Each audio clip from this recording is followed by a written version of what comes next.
Last year, I dove into a self-help book that claimed to change my life in just 30 days. I followed its method rigorously, from morning routines to evening reflections. But at the end of the month, I felt unchanged. I spent so much time chasing after this vague idea of being better, more disciplined, more productive, only to feel empty in the end. It struck me that I had been measuring myself against an impossible standard, one that didn't resonate with my true self. The pursuit of perfection can feel like running on a treadmill, can't it? No matter how hard you push, you just end up in the same spot. Many of us have been conditioned to think that tweaking ourselves here and there will grant us happiness. But what if that notion is entirely misguided? What if self-improvement isn't about becoming better at all? So, what underlies this flawed belief? It comes from our perceptions of success and self-worth. Reflecting on my childhood, I remember the constant pressure to excel in school.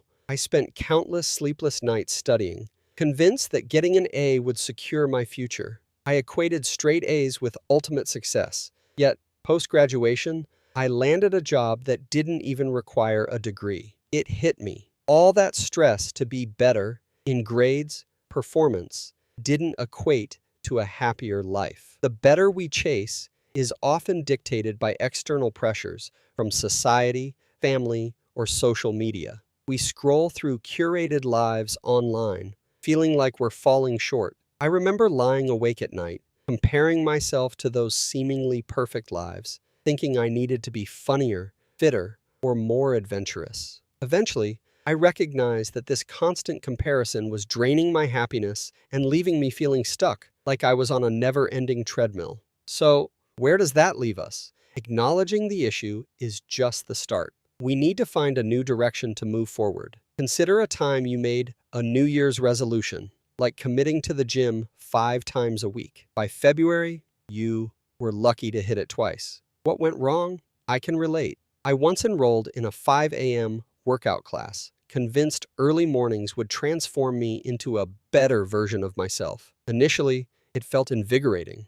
I was on top of the world, but soon, waking up early became a chore, and I found myself hitting the snooze button more often than not. The guilt of not sticking to my resolution was stifling. Instead of enjoying exercise, I became fixated on my perceived failures. Strenuous expectations like these often lead to self-sabotage. Rather than fostering healthy habits, we set ourselves up for disappointment, turning our aspirations into sources of stress rather than growth opportunities. But what if we shifted our perspective? What if self-improvement centered on understanding ourselves rather than competing with an ideal version? After my struggles, one night I found myself restless and decided to take a walk. As I strolled through my quiet neighborhood, reflections flooded my mind.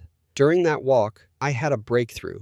I realized that I did not need to chase someone else's version of success. What if self-improvement focused on being more of myself? It dawned on me that self-improvement could center on accepting where we are now, embracing our flaws, and determining the small steps we want to take from that place. This was my pivotal moment. Self-improvement is less about destinations and more about the journey. It's about celebrating who we are while choosing to grow in meaningful ways. For example, instead of forcing a daily gym routine, I started exploring other forms of movement. I enrolled in dance classes, discovering a community that not only challenged me physically, but also uplifted my spirit. This shift from getting better to engaging in activities that resonate with me was liberating. How can we adopt this mindset in our daily lives? It begins with small, manageable changes. Here's an exercise that changed my approach. Every week, I set aside a few minutes to reflect on what excites me and what I want to try. I grab a notepad and jot down activities that inspire me, whether it's reading a new genre, experimenting in the kitchen, or exploring nature. This isn't about judgment, it's about discovery. One week, I wrote down gardening, and the next, I found myself at a local nursery, excitedly selecting plants. I felt a deep connection to nature that I hadn't realized I needed. Embracing these explorations, free from the pressure to excel, allowed my confidence to blossom. I wasn't out to become a master gardener, I was simply enjoying the journey. Each week, I also reflect on what I learned about myself, what brought me joy, what worked, and what I might want to change. This practice illuminated that growth doesn't have to be a struggle. It can simply align with my values and interests. This leads us to a final question. How do we maintain this mindset in a world that constantly urges us to be better? In a culture where social media often emphasizes perfection, I found that setting boundaries around online consumption was crucial. I started unfollowing accounts that made me feel less than and focused on those that inspired without pressure. I also began sharing my own imperfections openly. For example, I posted a photo of my garden, complete with failures, like plants that didn't thrive, and it felt liberating to show my journey as a work in progress. This authenticity fostered a supportive community that embraced our ups and downs together. It transformed self-improvement from a competition